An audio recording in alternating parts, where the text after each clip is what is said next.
South ఆఫ్రికాతో జరుగుతున్న 3 వన్డేల సిరీస్లో టీమిండియా బోని కొట్టింది. అసాధారణ బౌలింగ్ ప్రదర్శనకు అద్భుత బ్యాటింగ్ ప్రదర్శన తోడవడంతో ఘన విజయాన్ని అందుకుంది. ఆదివారం జరిగిన తొలి వన్డేలో సమిష్టిగా రాణించిన భారత్ 8 వికెట్ల భారీ తేడాతో గెలుపొందింది. ఈ మ్యాచ్లో టాస్ గెలిచి ముందుగా బ్యాటింగ్ చేసిన సౌత్ ఆఫ్రికా 116 పరుగులకే ఆలౌట్ అయింది. భారత బౌలర్లలో హర్షదీప్ సింగ్ 37 పరుగులిచ్చి 5 వికెట్లు తీయగా ఆవేష్ ఖాన్ 27 పరుగులిచ్చి 4 వికెట్లు తీసి సఫారీలా పతనాన్ని శాసించారు. సౌత్ ఆఫ్రికా బ్యాటర్లలో ఆండిలే 49 బంతుల్లో 3 ఫోర్లు 2 సిక్స్లతో 33 పరుగులు చేయగా టోనీ డి జోర్జీ 22 బంతుల్లో 2 ఫోర్లు 2 సిక్స్లతో 28 పరుగులు చేశారు. సౌత్ ఆఫ్రికాలో వీరిద్దరే టాప్ స్కోరర్లుగా నిలిచారు. అనంతరం లక్ష్య ఛేదనకు దిగిన భారత్ 16.4 ఓవర్లలో 2 వికెట్ల నష్టానికి 117 పరుగులు చేసి 200 బంతులు మిగిలి ఉండగానే గెలుపొందింది. రుతురాజ్ గైక్వాడ్ 5 పరుగులకే అవుట్ అయి విఫలమైన అరంగేట్ర ప్లేయర్ సాయి సుదర్శన్ 43 బంతుల్లో 9 ఫోర్లతో 55 పరుగులు, శ్రేయస్ అయ్యర్ 45 బంతుల్లో 6 ఫోర్లు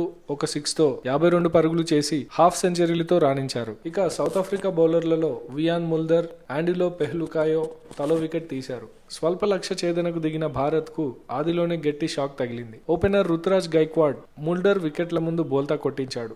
క్రీజులోకి వచ్చిన శ్రేయస్ అయ్యర్ మరో ఓపెనర్ సాయి సుదర్శన్ తో కలిసి ఆచితూచి ఆడారు. దాంతో భారత్ పవర్ ప్లేలో 1 వికెట్ నష్టానికి 61 పరుగులు చేసింది. అనంతరం ఇదే జోరును కొనసాగించిన ఈ జోడీ వేగంగా పరుగులు రాబట్టింది. ముందుగా సాయి సుదర్శన్ 41 బంతుల్లో హాఫ్ సెంచరీ పూర్తి చేసుకోగా శ్రేయస్ అయ్యర్ 44 బంతుల్లో హాఫ్ సెంచరీ సాధించాడు. విజయానికి 6 పరుగుల దూరంలో భారీ షాట్ ఆడే ప్రయత్నంలో శ్రేయస్ అయ్యర్ క్యాచ్అవుట్ అవ్వగా సాయి సుదర్శన్ మ్యాచ్ ని పూర్తి చేశాడు. 5 వికెట్లతో భారత విజయంలో కీలక పాత్ర పోషించిన హర్షదీప్ సింగ్ కు man of the match award దక్కింది. ఈ గెలుపుతో 3 వన్డేల సిరీస్ లో టీమిండియా 1-0 ఆధిక్యంలో నిలిచింది. ఇరు జట్ల మధ్య రెండో వన్డే మంగళవారం అంటే డిసెంబర్ 19న జరగనుంది.